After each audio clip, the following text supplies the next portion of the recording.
Naniniwala ako na ang serbisyo ay dapat mabilis at diretso sa tao. Ako si Ramon Guico.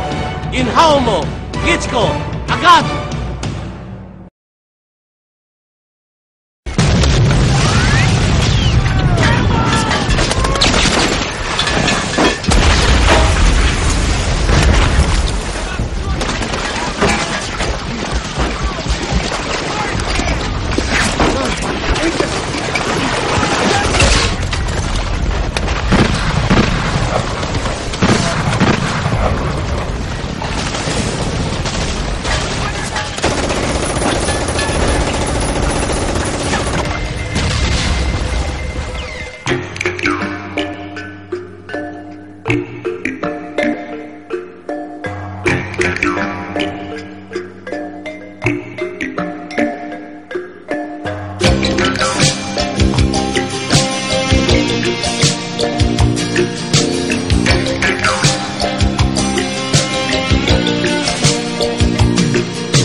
Magandang umaga sa lahat ng mga televiewers namin dito sa aming programa Mindanao Talks, at siyempre kasama ko dito ang aking sparring partner na si...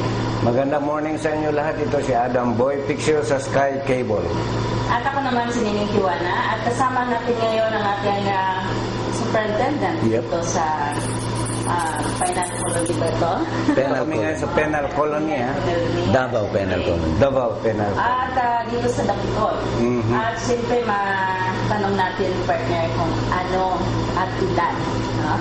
Kasi maraming sabi nila maganda na daw dito sa Dapicol ngayon. Una-una sa lahat, partner, siyempre, pakilala muna natin. Okay, pakilala mo, partner.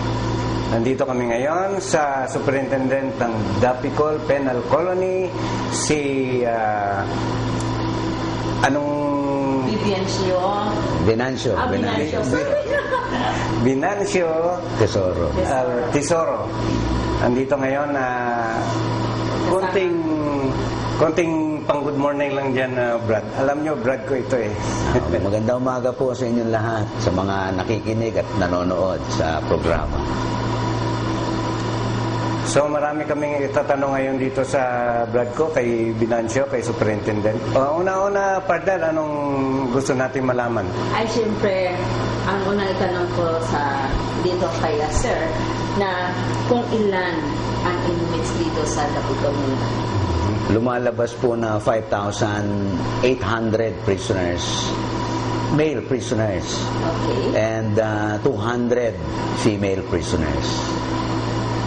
Brad, compared to sa mga ibang areas katulad ng Cebu or Palawan or Manila, ilan ang populations nila doon sa mga inmates? Ito ang Davao Prison and Penal Farm or Davao Penal Colony, second biggest in terms of population.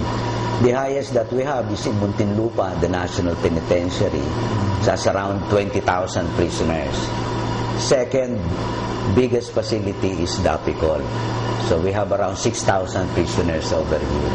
Kalayo ng diferensya pala, partner. Ano? Pero mas malayo pa rin yung following Davao because immediately after Davao we have Iwahig. 2,500 That's in prisoners. Palawan, That's in Palawan. And the rest, 1,800.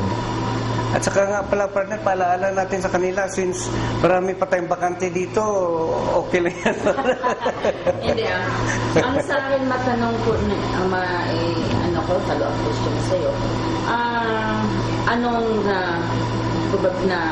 yung nakaw ba o kriminal? Usually. Ang marami sa ating population dito, crime against person. So, that would indicate na, sabi nga nila, mahirap na bansa tayo, dapat maraming crime against property, di ba? Yes. Pero, our profile here is that over here in Davao, and not only here in Davao, but the entire prison population suggests a population of crime against person has practically 60%. Mas marami. Usually, mas maraming maiinit ang ulo siguro pagka mahirap ang panahon. Dapat sana maging kalmado lahat, no? Partner, ito bang naririnig kong nag-put up kayo ng women's correctional? Is it also under your supervision? Yes, it is under the Davao Prison and Penal Farm Administration. So it's a facility 10 kilometers away from the male prison, but it's still within the prison reservation. So that's how big Davao Prison and Penal Farm here. It's 10,000 hectares. And as of now, how many women inmates? We have around 200 female prisoners. Masyadong konti, ano? From all provinces of Mindanao, we receive sentenced prisoners, female prisoners, from all provinces of Mindanao. That's exclusively Mindanao lang. Yeah, Ang Visayas, meron din sila, no? Manila na sila. Manila na Doon sa Mandaluyong, doon dinadala. So, bali, dalawa lang ang Dalawa lang. At saka dito sa At Mindanao. Okay. At syempre, partner, itanong kung syempre dito sa Dapicol, dahil before, kasi i-compare natin before and after, no?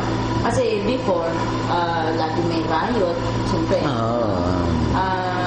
Yan ang isang may tanong ko dahil magulo dati dahil sa may mga gang. In terms or pangalang gang, sa ngayon po, anong kaibahan noon at ngayon? Historically, Davao is the most violent prisons of all the 7 prisons and penal farms in the country. Davao stands out as the most violent. But in the early 90s, things changed because Dapicol opted to obliterate all gangs.